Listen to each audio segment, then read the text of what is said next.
How are you? Good to see you. I'm really good. It's afternoon here, and it's pretty cold, and because we're in our winter now, and I went to a meeting this morning, and it was a virtual meeting, and it was an AA assembly with Al-Anon participation, and it was on acceptance. So I feel like I'm really, really ready to go. Great. Go.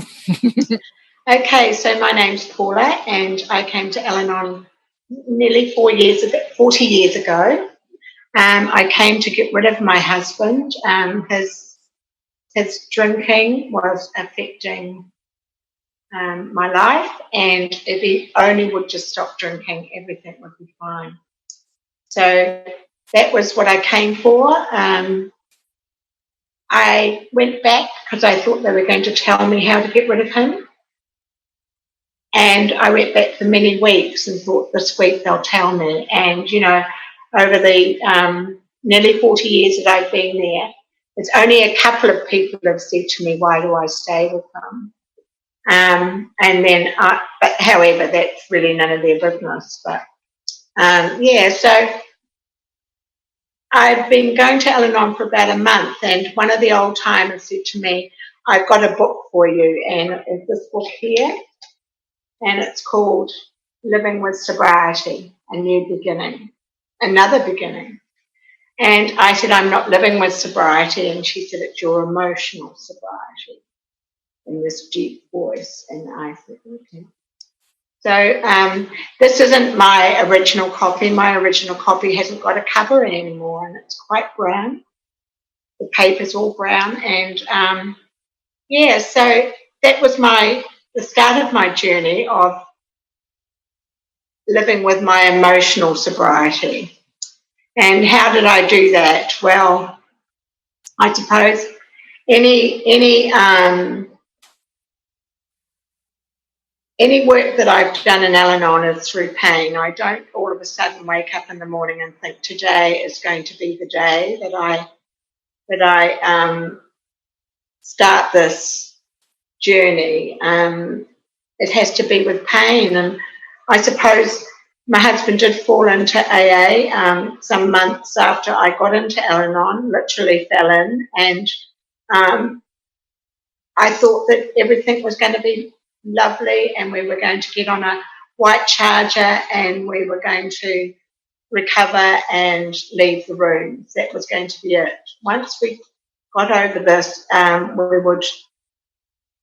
I suppose the nursery rhymes have a lot to answer for, because I thought that, I'd met this man and he was pretty nice and we fell in love and we were going to change the world. However, alcohol was a big part of that world, and that didn't happen. So, however, in my early recovery, I learned that I was also the child of an alcoholic. And when I was choosing my lovely husband and him choosing me, he was my natural default, because that's where I came from, a family of drinkers, and an emotional, what would I call it? There wasn't anybody really grown up in the family. We all just struggled, really. So landing in Al-Anon was big for me, and I had 3 young children, and I shared this morning that we all went to a meeting on a Saturday night. I was in my Al-Anon, my husband was in his AA, and the children went to Al-Anon, even though they were pre-teens, but they accepted them there. So we had this little family going on, and it was quite lovely. But I used to look at the women in AA hugging my husband and welcoming him, and him hugging them, and I thought, I used to get really sad because that wasn't happening for me at home, and there was no hugging and no caring, and so how was I going? how was I going to move forward with that? Well, the only way I could move forward with that was looking at my emotional growth, and Al-Anon helped me with that. However, it took me 4.5 years to do my step 4. I was so fearful. I didn't have a God. I felt the God that had really, really, the God had really, really let me down. However, I realised that he hadn't left, I'd left, So, yeah, I think moving forward, we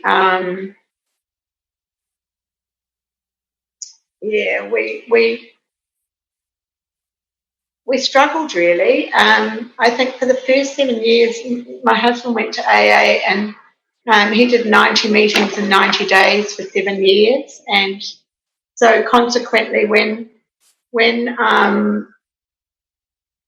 it came to parenting the children and all of that, there was none. It was all left up to me. So,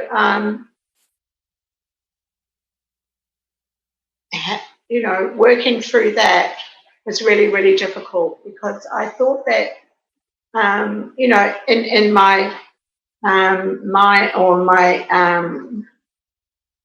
in my sort of psyche, I thought that 2 parents would be there for the kids, and that what didn't happen either. So the emotional sobriety, when I look at the first little bit, is I think Arnold mentioned it. It's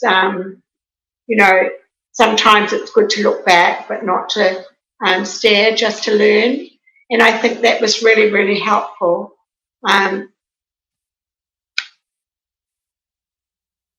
Some of us think that, sobriety is going to just change our whole lives. However, that didn't happen for me. It was really difficult. I had to start looking at myself. In the mornings, if I looked at my alcoholic, if he was happy, then we were happy. If he was sad, I was sad. And if he was angry, boy, was I more angry. And so that was no place for bringing up a family, but we just struggled along. We didn't have a certificate, or there was no test that we sat to be parents. We just, so the default for me was to struggle really. I struggled with my self-esteem. Just as much if somebody looks at me or doesn't greet me the way that I think they should greet me, I default into that. I'm not good enough. What have I done? So the slogans really helped me with that. But I made up 3 of my own. I've got 3 of my own slogans, and one's called "Don't Pick Up the Rope." The other one is "They're Not Mine Socks," and the third one is "It's Not About Me." And that sort of keeps those sorts of little things, if I use them daily, after doing steps 1, 2, and 3 in the morning and handing over my will in my life and talking to my higher power in the traffic on the way to work, all of that. I still work, so I do 32 hours a week, and I manage a doctor's practice, so I'm managing them. So, I need emotional sobriety there because I'm not always the flavour of the month. And when that happens, if I'm not writing well, then I go back into that default. I'm not good enough. I'm not enough. And all of that. So,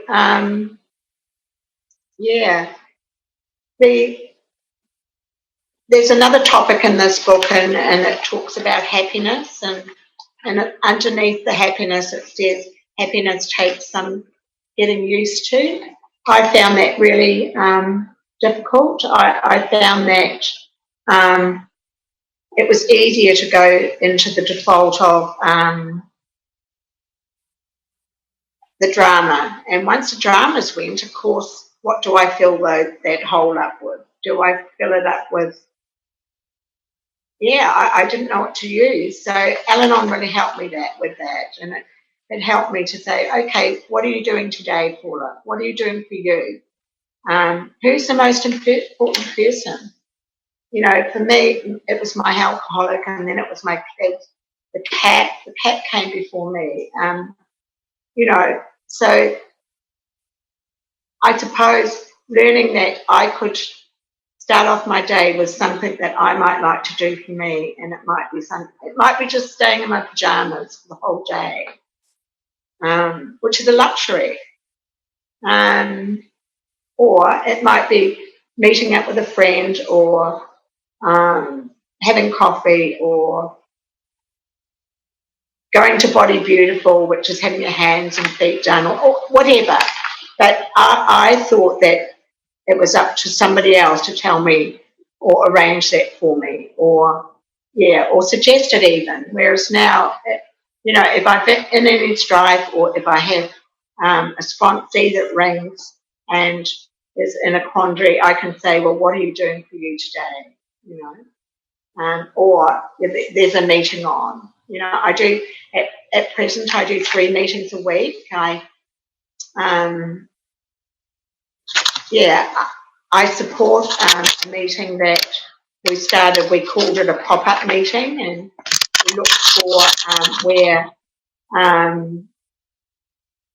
a meeting would be most needed. And so we called it a pop-up meeting, and we thought we'll try it there for 6 months, and if it works, then we carry on. If it doesn't work, then we pop it up and we start somewhere else. Just hang on, I'm just going to travel with the cat, who's quite new. Sorry, I'm on her stand and she's decided to play. So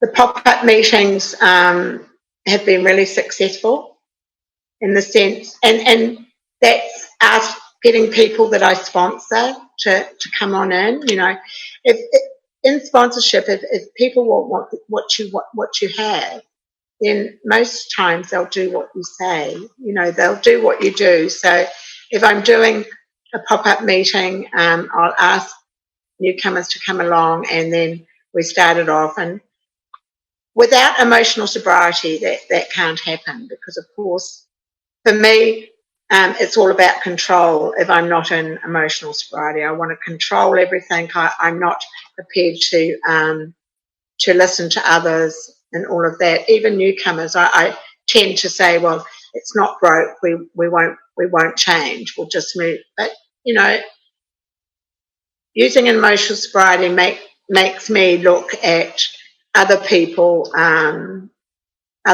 point of views and how that could work in my life, rather than me wanting to be the driver of everything, which isn't easy, because that's my default. My default is to say, no, this is what we're going to do. As Arnold said, I got into service also, and that was a big part of my looking at my emotional sobriety, because there's conflict, and how do I work? How do we work with conflict when the people that we're working with are in recovery? You know, how does that work? Surely that everybody should be on the same page and think the same way, but however, that's not how it works. So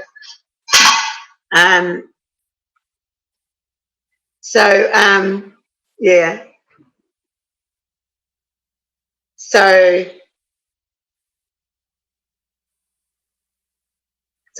So getting into service, it really helped, because I had to start listening to, you know, in step 12 it says that tradition 12 that we put principles above personalities. We're not always going to like the people that we are working with. However, it's a principle rather than thinking whether I like that person or not, you know, because my higher power's not going to always choose somebody that I like to support me or give me answers. So, yeah, I was on the board and did conference. I think it was about 15 years that I did conference and board work. And I rolled off my last year I think it's about 4 years ago now. And I always joke because I said I missed it for a week, because it, that sort of service is quite intense, and by the time it's good that we do roll off, we allow new people to come on. However, during lockdown, we had lots of things happen. I'm the coordinator at present for Al-Anon in our area, and we only have one Al-Anon group in New Zealand, and which is really, really sad. So all these children came out of the woodwork looking for Al-Anon meetings, and it was quite hard. So I have to cut that story short because there's a lot of things that happened there. But I was invited to go back on the board to put a profile in to be the Al-Anon coordinator for National Al-Anon coordinator for New Zealand. And, my waking moments are, we could have some pop-up Al-Anon meetings and see if we can, around New Zealand, and see if we can get Al-Anon up and running. Because, there was a lot of kids out there that wanted some sort of support over lockdown. Because, by the way, we're back to face-to-face. We got back to face-to-face about 3 or 4 weeks ago, and it's quite lovely. You sit in the meeting with your eyes shut, and it's just beautiful to see people, and the hug, of course. So all of this service, all of my life, if I'm not feeling well emotionally, then I just go straight back to that, trying to pull solutions, gossip, criticism, all the things that aren't good for me, in the sense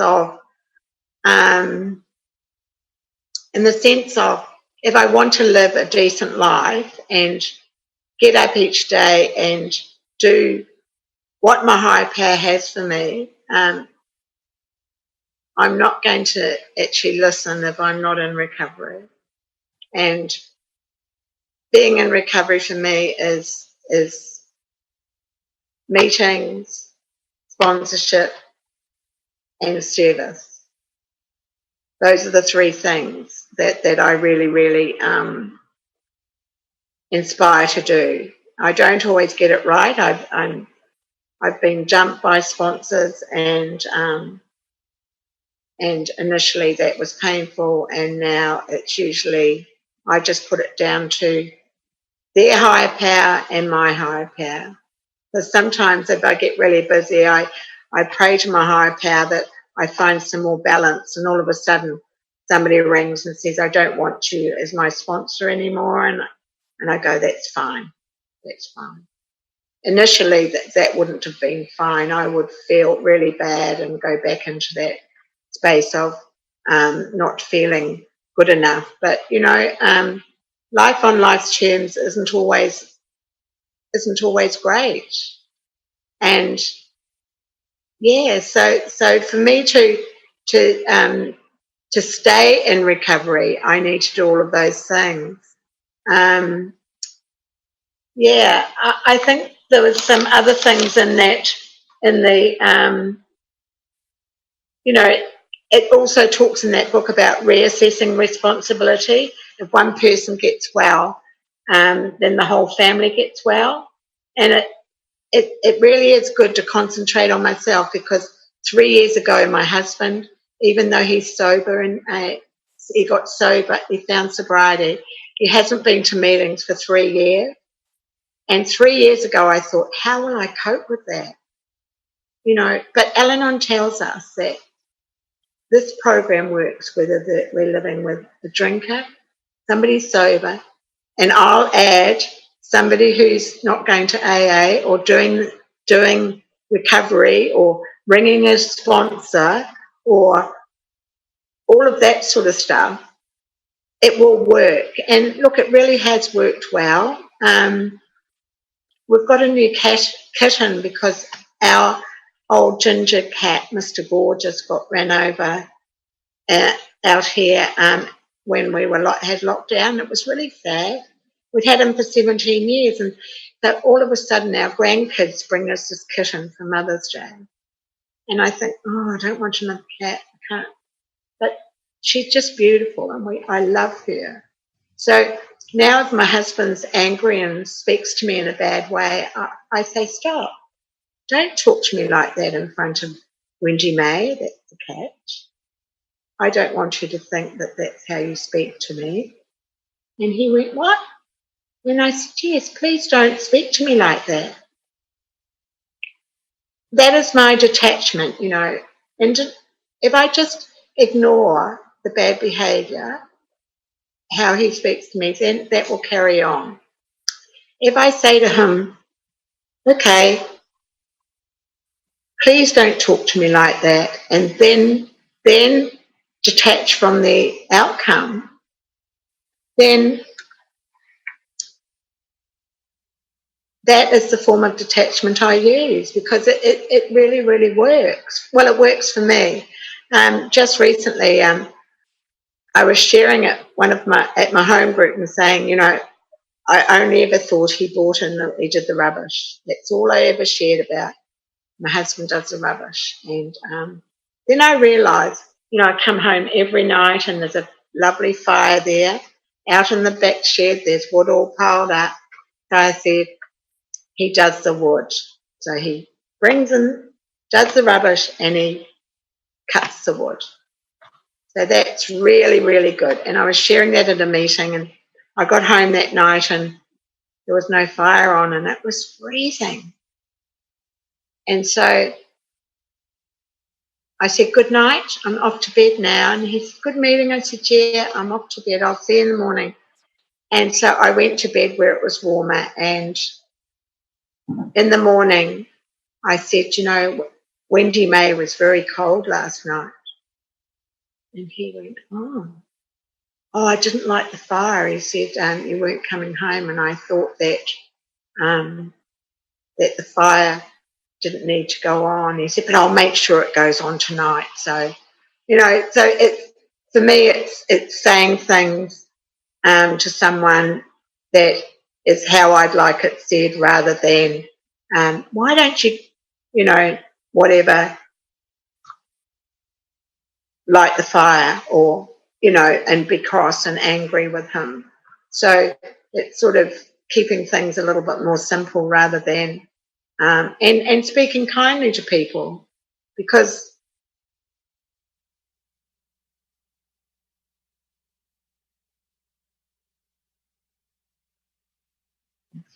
that's how I want people to treat me, is to be kind, and when they're talking to me about something, even if it's something that I might have done wrong, it's nice if the person talks to me kindly rather than rudely, and so that really helps me in my daily life. So the other things that are in this book, resentment, and it says patience comes with acceptance, and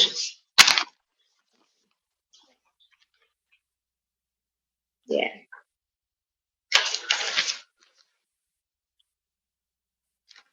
Just one moment, sorry. Yeah, so resentments are usually a product of me feeling hurt, or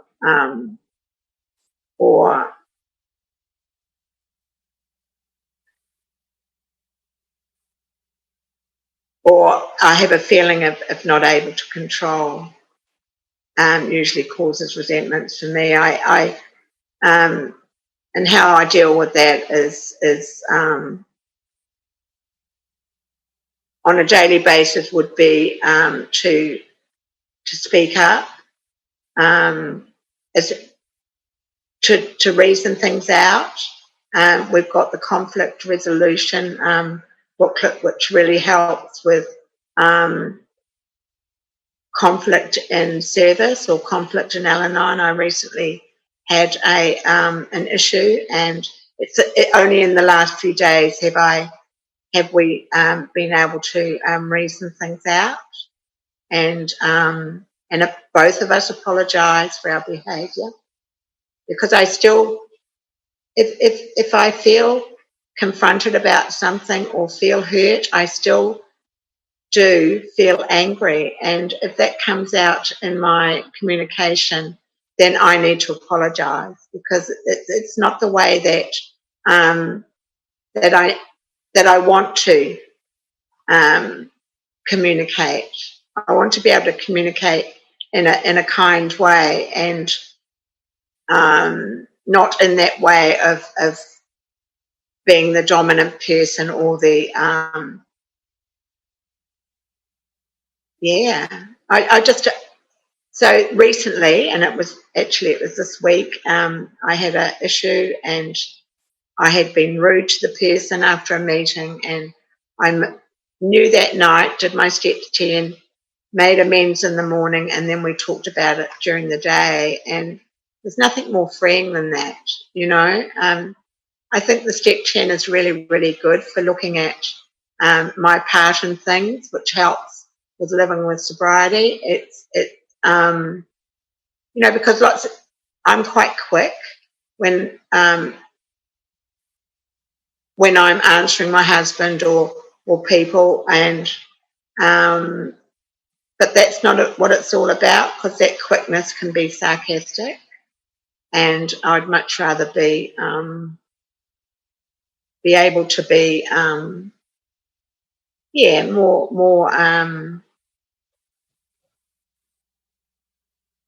what would you say, more kind when I'm talking to other people, and apologising or admitting my fault. So yeah, when I first came into Al-Anon, I didn't think I had any faults whatsoever. If the drinker would just stop drinking, and then everything would be okay. So it's been a big journey for me, realising that a lot of things, you know, over this issue that I had in service, I thought I can remember my sponsor. I don't know if any of you knew her, Gillian W, and she died a couple of years ago, and she used to say to me, you know, they might be afraid to talk to you about that. And I said, but why? I couldn't see that somebody might be afraid to come up and say, hey, let's talk about it, or yeah. And I learned that I might be a little bit whatever, but I was pretty sure I was that. And you know, if my sponsor made a suggestion, then I needed to look at it, and yeah. So I think today that living in this world, it takes a lot of effort to stay in Al-Anon and to stay on the program. So as I said, I do 3 meetings a week. I sponsor people, and I'm in service. And without that, I don't think I'd be able to cope at all. I do steps 1, 2, and 3 every morning, and then I ask my higher power to be with me today.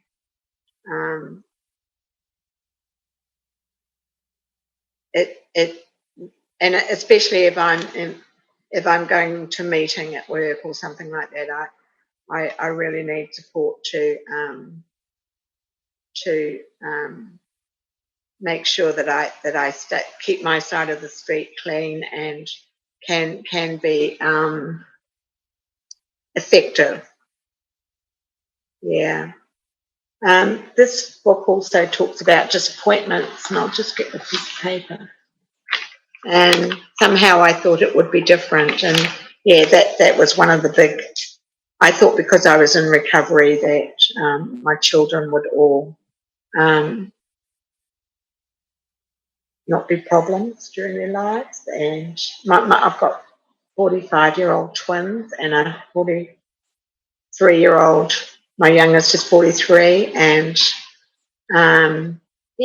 lots of times I feel lonely. I've got two of them are in Melbourne in Australia, and they're right in the middle of a lot of. They've gone into another lockdown now, and so I usually go over there about 4 or 5 times a year. Every 8 weeks in my job, I try and get a week off. But this year I haven't seen them, and so that's been quite sad. However, I have a plan each day. You know, I have a plan to not always do things. Some days I work 4 days and I have 3 days off. So one day I might just read all day, and that's enough. And another day I might cook. So, but having 3 daughters, one of them's in New Zealand, and I often think that, you know, my higher power has a sense of humour, because that's the one I don't get on with, you know. And I constantly have to work my program around here. I invited her for lunch last Sunday and just never turns up. And, you know, for me to go into the attack with her and tell her that I made a beautiful lunch, it just doesn't work. But to say, please, if you make it a date with me, please keep it, or let me know in time. So that's all I have to say, and because I can't change her, but I also put a prayer out for her. You know, when I have a resentment or don't feel good about people, Gillian W., my sponsor, my old sponsor, she used to say, pray for them, and that was the last thing I wanted to do. I didn't want to pray, and so, but however, I still have that resentment and feel bad and want to hurt that person. So by praying for them, that they have a good day, or pray for them that they would have a day like I'd want to have, actually gives me peace. And then I'm able to sleep well. I'm able to function at work without having that distraction of being overly hurt. You know, resentment's a big thing, and disappointments. You know, I used to think I'm disappointed, and so then I get this real hurt feeling. Whereas, you know, it's really not about me. And I've also learnt that hurt people. You know, it's not. She doesn't get up in the morning and think, today I'm going to make a date with mum, and then I'm not going to turn up. That's not what it's all about at all.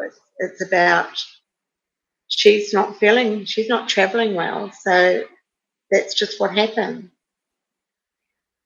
Yeah. Yvonne, how much longer have I got today? If you're done, Paula. I think I've done fine.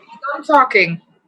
Yeah, I've done fine. But anybody who hasn't read that book, it is amazing. It's amazing for newcomers. It has a lot of things in there that are really, really great to read. So I really, really promote that book. Thank you. Thanks for having me. And thank you, Paula. I really feel lovely about this. Thank you.